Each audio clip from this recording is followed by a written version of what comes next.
So the autumn budget was announced last week. But what does this mean for you as a property investor? As investors ourselves, we know that the movement in the economy can be really daunting. But don't worry, let's have a look at some of the key takeaways from this year's budget.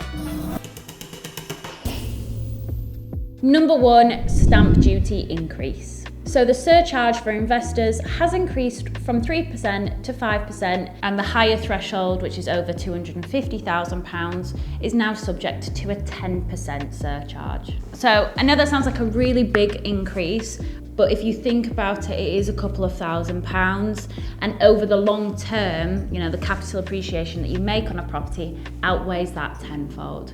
So don't be short-sighted when we are making investment decisions, and really consider the fact that long term, is this really going to affect my investment? So if you are adding properties to your portfolio at the moment, you can use this news and negotiate upfront on the purchase prices, and that is going to offset some of that stamp duty that you are now paying. Listen, everyone is going through this at the moment, so you can find either motivated sellers or just try your luck with any of the estate agents that you're dealing with at the moment. So try reduce the price or work out a deal that benefits both parties.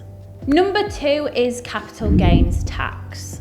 Rachel Reeves has confirmed that the lower rate of capital gains tax has increased by 8%, so from 10% to 18%.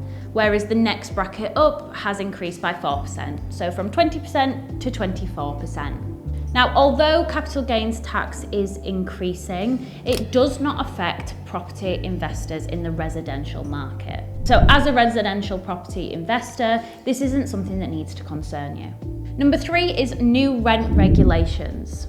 So this is going to limit how often you can raise rents, and it requires more transparency in the process. This might feel restrictive, but if you invest in the property itself, that means that your tenants will have a better living experience, which means that you can justify raising rents and have tenants for the long term. Now, I know what you're thinking.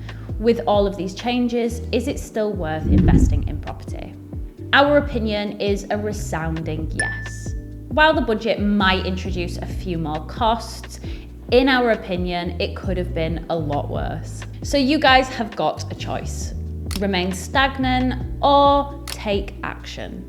None of this changes the fact that property is still the safest asset class around. It's all about finding the right opportunities and adapting your approach. If you are playing the long game in property, it's really important that you take these things with a little bit of a pinch of salt. Is this going to affect my strategy long term? Make smart decisions and keep pushing forwards while, others in the marketplace have been frozen by fear. So listen guys, you can join our WhatsApp group completely free and get all of our fabulous property deals sent directly to your phone. Otherwise guys, if you found this video helpful, give us a like or check out our channel for more property investment videos.